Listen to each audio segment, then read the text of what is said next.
हमारे साथ भारत सरकार के minister of state for health Ashwini Choubey ji हैं। अश्विनी चौबे जी, आपका गृह राज्य बिहार है और बिहार से पास में वेस्ट बंगाल है। इलेक्शन की कैसी तैयारी है, कितनी गहमा गर्मी है? ममता बनर्जी का पांव टूट जाता है, क्या आप इसका आकलन लगा रहे हैं सर?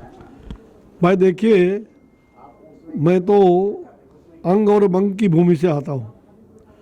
अंग और बंग की संस्कृति, वो भागलपुर जो है, आप जानते हैं, आप भी वहीं के हो शायद। और अंग और बंग की संस्कृति में मैं खेला कूदा हूँ।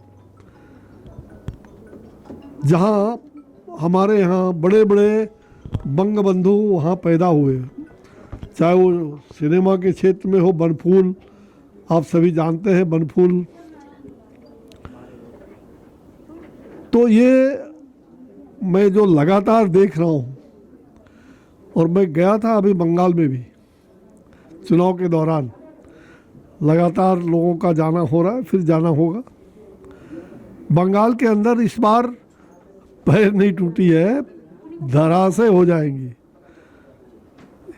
ये पैर टूटना तो अलग बात है, अब उनके चारों पहुआ चित होने वाले हैं। अभी एक पहुआ चित हुआ है, चारों पहुआ चित होगा और बंगाल के अंदर भारतीय जनता पार्टी कमल खिलाएगी। आपका प्रवास होता रहा है बंगाल में, आप कई बार गए हैं। वहाँ पे भी आपने हेल्थ के बारे में, जब आप कोविड था, आपको चिंता थी बंगाल के बारे में खासकर, आप कई बार वहाँ प्रवास भी किए। और यहाँ पे भागलपुर में रविन्द्रनाथ टैगोर जी कई साल रुके, तो ये आपकी जानकारी बंगाल के प्रति उतना ही बहुत है जितना कहते हैं सोनार बांगाल, और बाहर वाले आप तो कम से कम नहीं कहलाएंगे। मैं तो कहा ना कि मैं तो अंग और बंग की भूमि का पुत्र हूँ। सोनार बांग्ला हमारा और शरद चंद्र की भूमि से आता हूँ।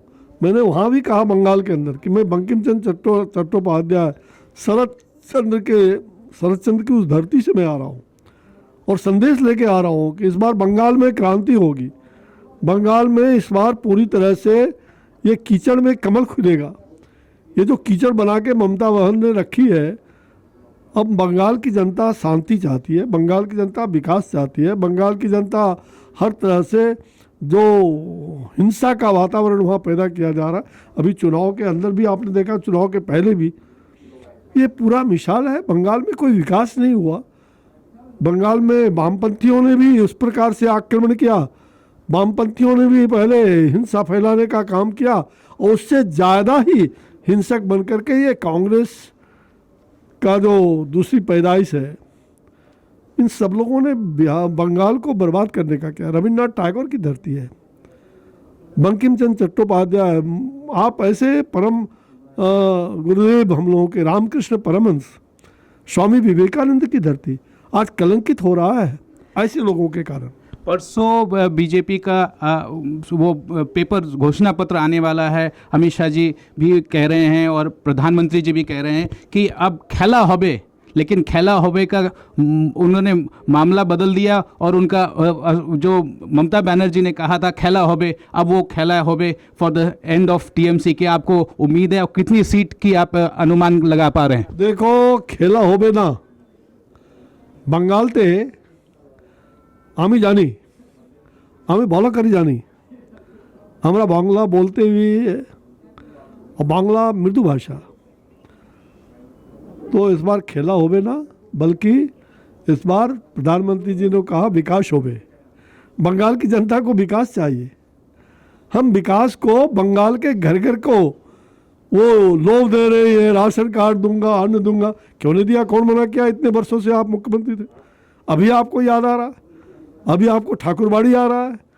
कभी दुर्गा माता का पंडाल को तुम बैन कर देती हो, उसको हटवा देती हो। आज भगवान याद आ रहे हैं, आज गोपाल याद आ रहे हैं। ये नाटक और नौटंकी अब चलने वाला नहीं है बंगाल की धरती पर। बंगाल की जनता ने इस बार प्रण किया है कि हमें मोदी जी चाहिए, हमें विकास चाहिए, हमें देश का भला चाहिए। अब आयुष्मान भारत हमने दिया और उन्होंने नहीं लिया।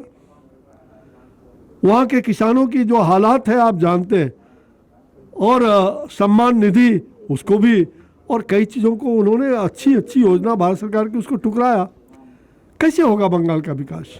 कपड़ा मंत्रालय जूट पे बहुत ज़्यादा ध्यान दे रही है और बंगाल के जो जूट के फैक्ट्रियां बंद थी उनको खोला जा रहा है, जूट पे बहुत सारी टेक्नोलॉजी अपडेट हो रहा है। क्या लगता है कि जूट के से जो जुड़े जो वहाँ कृषक थे और जो लोग थे और इंडस्ट्री से जो जुड़े लोग थे उनको एक मौका मिल पाएगा? निश्चित रूप से बंगाल के अंदर ये पुराने ज़माने से वहाँ भर भर करके लोग, बिहार से लोग जाते थे वहाँ जूट का उद्योग। आज सारा उद्योग उनका बंद हो गया, ठप हो गया है। आज केवल एक उद्योग ममता जी का बचा है, गुंडागर्दी का उद्योग। एक आखिरी सवाल आदरणीय, जो चाय बागान में जो लोग हैं वहाँ जो काम करते हैं उनकी स्थिति बहुत माली हालत नहीं बदली। चार दशक से भी ज़्यादा कम्युनिस्ट और फिर तृणमूल रही। अब आपका क्या आकलन है? मोदी जी ने एक बहुत एक क्रियाशील विचार दिया है। फॉरेन हमारे निर्मला सीतारमन जी जो फाइनेंस मिनिस्टर, उन्होंने उनके लिए एक बहुत बड़ा सौगात दिया है। क्या उससे कोई वहाँ की हालत सुधरेगी उनकी? निश्चित रूप से आपने देखा कि हमने बजट में और पहले भी, और उसमें नॉर्थ ईस्ट का जो बजट है और बंगाल के अंदर कैसे चाय बागान में काम करने वाले हमारे मजदूर, सारे मजदूर भाई, आज चाहे असम के अंदर वो जितने भी देखेंगे, बिहार के लोग बड़े पैमाने पर वहाँ काम करते हैं, पूरे देश भर के वहाँ। और चाय बागान से इतना अरबों रुपए की संपत्ति लोग बना चुके, लेकिन उस वहाँ की माली हालात को सुधारने में बंगाल की सरकार की रुचि नहीं थी। और हम लोगों ने बजाबते उसको दे करके टी बोर्ड को जो भी हम लोग सहयोग कर सकते हैं, केंद्र सरकार ने उसको तकनीकी दृष्टिकोण से भी, और एक अच्छा उद्योग कैसे खड़ा हो दुनिया भर में, हम उसको भी एक मिसाल के रूप में सामने लाने वाले हैं। सर, आप हेल्थ मिनिस्टर हैं भारत सरकार के। दिल्ली में एक ऐसा सिचुएशन भी आया था जब दिल्ली सरकार ऑलमोस्ट फेल हो गई थी, अमित शाह जी को पिच इन करना पड़ा, एक बार नहीं दो बार, जब कोरोना का टाइम था। और यही वो मैडम है साउथ दिल्ली के मेयर, जो जिनकी टीम पूरी दिल्ली में, साउथ दिल्ली, नॉर्थ दिल्ली और ईस्ट दिल्ली, जहां आज बीजेपी का वर्चस्व है, ये तीनों मेयर मिलकर के उन्होंने दिल्ली को जो एक फ्रंट लाइन स्टाफ था उसकी तरह काम किया। आप उनके बारे में क्या कहेंगे? क्योंकि आपकी भी चिंता बहुत थी, जब हम आपसे बात करते थे कि आप भी दिल्ली के लिए उतने ही चिंतित थे जितना पूरे देश के लिए। प्रधानमंत्री जी इस कोविड के कालखंड में हमारे जितने मंत्रीगण हैं, जितने सांसद हैं, सभी कहीं ना कहीं जिम्मेवारी लेकर के काम कर रहे थे। और मेरा सौभाग्य था कि मैं दिल्ली प्रदेश की चिंता कर रहा था। दिल्ली के मेयर हों या दिल्ली के यहाँ के पदाधिकारी, सबका मिलजुल करके और सब प्रकार के पदाधिकारियों से लगातार बात करके, और जिस प्रकार से हमारे यहाँ की मेयर अनामिका जी ने पूरे कुटुंब के साथ, पूरी टीम के साथ जो काम किया है वो अद्भुत है जी। अगर दिल्ली को बचाने में इनकी बड़ी भूमिका है। हमारे सभी नगर निकाय, जो नगर निगम के लोग हैं, मेयर, डिप्टी मेयर, स्वास्थ्य के स्टैंडिंग कमेटी के चेयरमैन, और सब लोगों ने मिलकर के पूरी टीम के साथ दिल्ली को बचाया है, दिल्ली को बचाया है।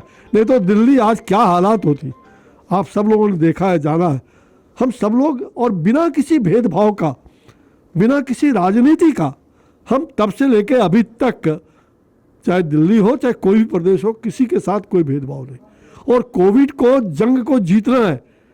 और कोविड का ये कवच बन करके जो हमारा वैक्सीन आया है, आप जानते हैं, हनुमान जी की तरह। अब तो ब्राज़ील राष्ट्रपति जी ने, मैं ब्राज़ील गया था पहले, बहुत पहले, अब वहाँ के राष्ट्रपति ने कहा कि भाई ये तो हनुमान बन करके मोदी आ गए। और आपने देखा कि सुमेरु पर्वत से हनुमान जी, वो पूरा ये वीडियो भी आप लोगों ने देखा होगा, वायरल हुआ।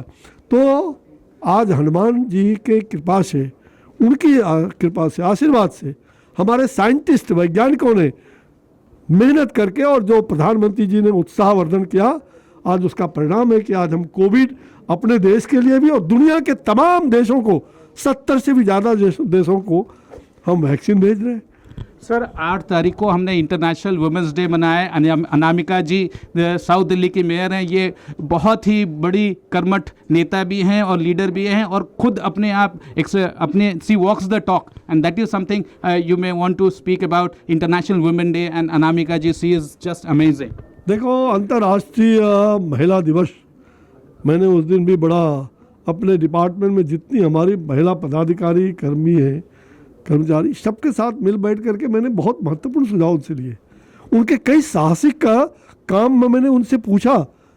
ये पहली बार मैंने देखा कि किस प्रकार से महिलाओं में यूँ तो संघर्ष करके वो प्रतिदिन संघर्ष करती रहती है, और हर प्रकार से परिवार को भी देखना, समाज को भी देखना, राज्य और राष्ट्र की चिंता करना, ये सबसे बड़ी बात है।